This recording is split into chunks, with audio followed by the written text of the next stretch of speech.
আসসালামু আলাইকুম। হ্যালো বন্ধুরা, আদর্শ মুরগির খামার অ্যান্ড ইউটিউব চ্যানেলের পক্ষ থেকে আপনাদেরকে স্বাগতম।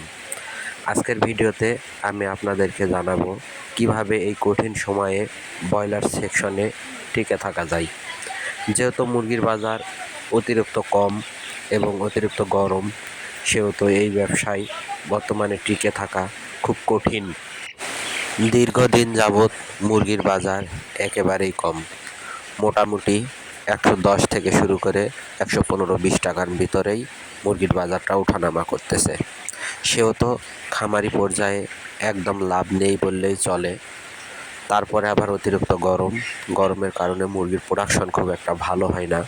সেহেতু মুরগিতে লাভ করা বর্তমানে খুব টাফ ব্যাপার। তারপরে গরমের সময় বিভিন্ন রোগের উপদ্রব থাকে, যেমন গাম্বুরা রানীক্ষেত, হিট স্ট্রোকের প্রবণতা থাকে, মুরগির ওজন তুলনামূলকভাবে কম হয়। এই কারণে এই সময়ে মুরগির বাজার খারাপ হওয়ার কারণে এই সেকশনে টিকে থাকা খুব মুশকিল। মূলত যারা 5,000 10,000 করে মুরগি লালন পালন করত, তাদের খামার ইন টোটাল বন্ধ। বর্তমানে যারা মুরগি বড় বড় খামার করে, তাদের পুরো খামারগুলাই বন্ধ হয়ে যাচ্ছে। পোলট্রি শিল্প হুমকির মুখে। এই দুঃসময়ে পোলট্রি সেকশনে টিকে থাকার কয়েকটি উপায় আমি আপনাদেরকে বলবো। 1 নম্বর উপায়, আপনারা যারা 5,000 মুরগি পালন করেন, তারা অবশ্যই বর্তমানে টিকে থাকার জন্য 1,000 মুরগি লালন পালন করতে হবে। লস কম হবে, কিন্তু আপনি ব্যবসাতে টিকে থাকতে পারবেন। 2 নম্বর, আপনাকে বর্তমানে আপনি যদি 2-3টা লেবার দিয়ে বেশি মুরগি লালন পালন করতেন, লেবারগুলা বর্তমানে বন্ধ করে দিয়ে আপনাকে সীমিত আকারে 500 বা 700 মুরগি নিজে লালন পালন করতে হবে। তাতে লেবার কস্টিংটা আপনি বেঁচে যাবে। আপনি নিজে এই ব্যবসাটায় ধীরে ধীরে টিকে থাকার চেষ্টা করবেন। 3 নম্বরে, আপনি যখন কম মুরগি লালন পালন করবেন, নিজে যখন পরিশ্রম করবেন, তখন আপনার লেবার কস্টিংটা বেঁচে যাওয়ার কারণে এবং মুরগির প্রোডাকশনটা ভালো হওয়ার কারণে আপনি বেশি লাভ না হলেও সীমিত লাভ দেখতে পাবেন। 4 নম্বরে যে বিষয়টি আমি বলবো, সেটি অতি গুরুত্বপূর্ণ। আপনি কোনো মতেই খামার ফেলায়ে রাখবেন না। ফেলায় রাখা বলতে আমি বোঝাতে চাচ্ছি, সবগুলো খামারেই যে আপনি মুরগি করতে হবে তা না। আপনার যদি 5টা খামার থাকে, 4টা খামার আপনি একদম যত্ন সহকারে নেপে পুষে কমপ্লিট করে রেখে দেবেন এবং একটি খামারে অল্প করে মুরগিটা অন্তত আপনাকে চালু রাখতে হবে। ফুল স্টপ ব্যবসা যদি আপনি বন্ধ করে দেন, তাহলে ভবিষ্যতে ব্যবসাতে ঘুরে দাঁড়াতে আপনার সময় লাগবে। বা হুট করে আপনার কম দামে বাচ্চা কিনা আছে, মুরগির দাম ব্যাপক বেশি, 50 টাকা 60 টাকা বাজার, তখন আপনি কিন্তু ওই বাজারটা ধরতে পারবেন না। হুট করে আপনার যদি 500 মুরগিতেই এমন টাইম আছে 1 লাখ টাকাও ব্যবসা হতে পারে।